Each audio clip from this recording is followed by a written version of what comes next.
గోదావరి నది ప్రత్యక్షంగా పలికి మాట్లాడింది. ఎవరైనా భద్రాచలం బయలుదేరితే పాపికొండలు అంటారు. పాపికొండలు కావు, మన దురదృష్టం అన్నీ అలా అయిపోయి. దాని పేరు పాపిడి కొండ. తల మధ్యలో ఇలా పాపట ఎలా తీస్తామో అలా గోదావరి ప్రవహించి వెళ్ళిపోతుంటే ఒడ్డున అమ్మవార్ల దేవాలయాలుంటాయి. మీరు చూసి తీరాలి. ఎప్పుడైనా ఓ పడవ అద్దెకి తీసుకుని గోదావరిలో మీరు ఈ చివరి నుంచి ఆ చివరికి భద్రాచలం వెళ్ళాలి. ఎన్ని సెలవులు కావాలి, ఎంత డబ్బు కూడా పెట్టాలి, సిద్ధం కండి. కాబట్టి ఆ వెడుతున్నప్పుడు ఒక చమత్కారం ఉంటుంది. ఆ కొండలు మధ్యలో వస్తాయి గోదావరి నదికి. వస్తే గోదావరి ఇలా ఇలా విడుతుంది. దాన్ని పాపిడి కొండ అంటారు. ఒకప్పుడు నా చిన్నతనంలో చెప్పుకుంటుండగా కూడా నేను విన్నాను. మహాతల్లి చక్రవర్తుల రంగనాయకమ్మ గారని ఆవిడ ఒక గొప్ప పుస్తకాన్ని రాశారు. మీరు చదవాలి, చాలా గొప్ప పుస్తకం అది. అందులో కొన్ని విషయాలు ఉన్నాయి. గోదావరి లోపల పాపిడి కొండల దాకా పడవలో వెళ్లేవారు భద్రాచలం వెళ్ళడానికి. అక్కడ అందరూ భయపడేవారు, పడవలు ఆగిపోయేవి. లోపల నుంచి సింహగర్జన వినపడితే ఎవ్వరూ ఏమీ మాట్లాడకుండా పళ్ళెంలో ఎక్కువ కర్పూరం పెట్టి గోదావరికి హారతిచ్చేవారు. హారతిస్తే ఆ బుడబుడ చప్పుళ్ళు, పెద్ద పెద్ద బొబ్బలు, సింహగర్జనలు ఆగిపోయేవి.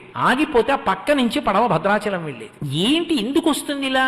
ఏ పడవ వెళ్ళినా వినపడుతుంది. ఎందుకు ఇలా వినపడుతుంది అని కొంతమంది ఔత్సాహికులు ఏం చేశారంటే గజగీతగాళ్ళని పట్టుకొచ్చి పెద్ద పెద్ద వలలు పట్టుకుని పడవలతో వెళ్లి అందులోకి దూకి ఎక్కడి నుంచి బొబ్బలు సింహగర్జన వినపడుతుందో అక్కడ వలలు వేశారు. వేసి పైకి లాగారు. లాగితే యోగానంద నరసింహస్వామి వారి విగ్రహం పైకొచ్చింది. ఆ విగ్రహాన్ని ఇప్పటికీ మీరు భద్రాచలం వెడితే రామచంద్రమూర్తి దేవాలయం ఎక్కడుందో దాని పక్కన ఉన్నటువంటి ఆలయ శిఖరం మీద ప్రతిష్ఠ చేశారు. ఆయన్ని బొబ్బల నరసింహుడు అని పిలుస్తారు. నది నీళ్లలోంచి బొబ్బలు పెడుతుండేవాడు. నేను ఇక్కడున్నానని హారతిస్తే పడవెళ్ళేది. ఇది అభూత కల్పన కాదు. మీరు కావాలంటే భద్రాచలం వెళ్ళి అడగండి. గోదావరి తల్లి కడుపులో పెట్టుకుంది బొబ్బల నరసింహుడిని. ఆయన లక్ష్మీదేవిని కూడా పక్కన పెట్టుకోడు. యోగానంద నరసింహుడు యోగంలో ఆనందం అనుభవిస్తూ ఉంటాడు. అందుకే అర్చనకి మరి సశక్తియుతుడైతే తప్ప కుదరదు. అందుకని లక్ష్మీదేవి ముద్ర ఉన్నటువంటి బంగారు మాడ ఉన్న హారాన్ని ఆయన మెళ్ళో వేసి అర్చన చేస్తారు. మీరు ఇప్పటికీ వెడితే చూడొచ్చు.